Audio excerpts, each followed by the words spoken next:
राजू शीशा उठा।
কেডি ফেডি কে করেছে না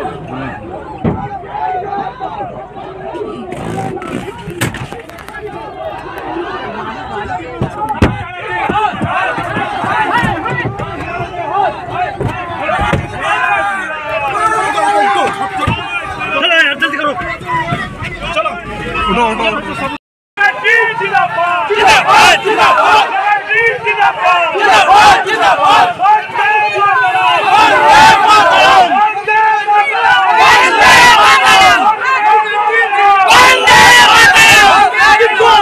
কিছুক্ষণ আগে আমি রেগুলারের আমার যেরকম শিডিউল থাকে আমি প্রোগ্রাম করছিলাম রাত 9:30 নাগাদ আমি সপ্তগ্রামের বাঁশবেড়িয়ায় ঢুকি এবং কালীতলা বলে একটি জায়গা আছে সেখানে আমি কালী পুজোতে গেছিলাম আমাকে ওখান থেকে ইনভিটেশন দেওয়া হয়েছিল এবং সেখানে মা কালীর পুজো এবং বহু মানুষ পাড়ার মানুষজন ছিলেন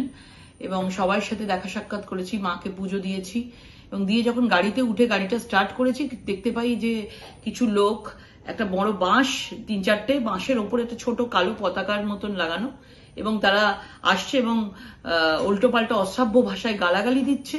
নোংরা কথা বলছে এবং গো ব্যাক স্লোগান দিচ্ছে এবং তখন আমি ভেবেছি যে ঠিক আছে তারা হয়তো দিচ্ছে তাদের স্থানীয় মানুষের মতন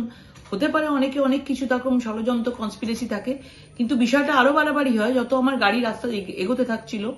এবং বসেছিলাম গাড়ির চারিদিক ঘিরে তারা মোটামুটি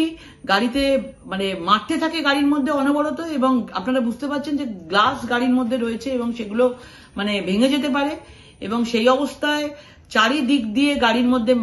মারতে শুরু করে এবং সিকিউরিটিরা গাড়ি থেকে নেমে যায় চেষ্টা করে তারা সামনে তাদেরকে শান্ত করতে কিন্তু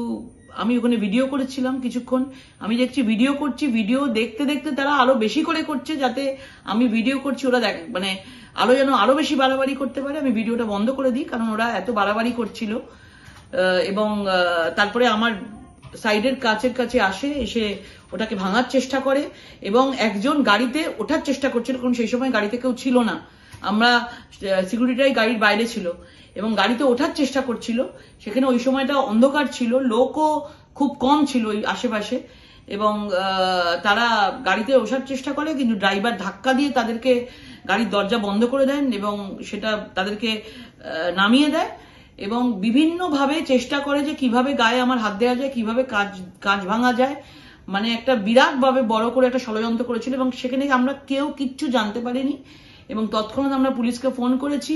এবং পুলিশ এই বিষয়ে কিছু জানে না স্থানীয় মানুষও যেখানে আমরা পুজোতে গেছি সেখানে কেউ কিচ্ছু বুঝতে পারেনি যে কিছুক্ষণের মধ্যে এরকম একটা বড়সড় ঘটনা ঘটাবার জন্য টিএমসি থাকবে এবং ওখানে শিল্পী চ্যাটার্জি তার নেতৃত্বে হয়েছে স্থানীয় মানুষের সাথে আমি কথা বললাম এবং ওখানে রঞ্জিত সরকার বলে 22 নম্বর ওয়ার্ডের কাউন্সিলর তিনিও ছিলেন এবং আরো অনেকে ছিলেন আমি নামগুলো এক একটা করে পেলে আমি সেটা আপনাদেরকে জানাবো এবং একজন নির্বাচনের প্রার্থী এরকম ভাবে চারিদিকে নির্বাচনের প্রচার করছে এবং সেখানে এরকম ভাবে একটা রাজবিদেতে একটা মহিলার উপর অ্যাটাক হচ্ছে এরকম ভাবে ভেবে দেখুন এবং মানে কোন জায়গায় দাঁড়িয়ে আছি তার মানে কি এটাই মনে হচ্ছে যে তৃণমূল ভয় পেয়েছে আজকে সারা হুগলি জেলা জুড়ে যেভাবে দুর্নীতি যেভাবে মাফিয়াদের কথা যেভাবে আমি বিভিন্নভাবে এভিডেন্স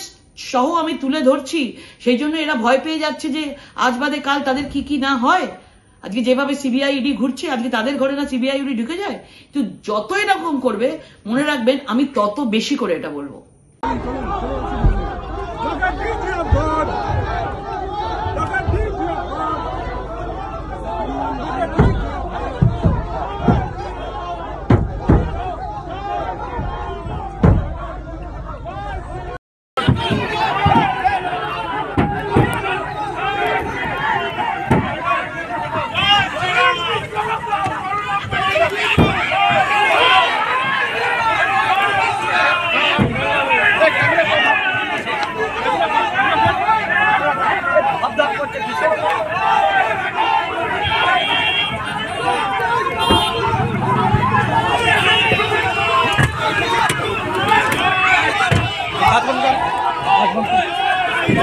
राजू शीशा उठा।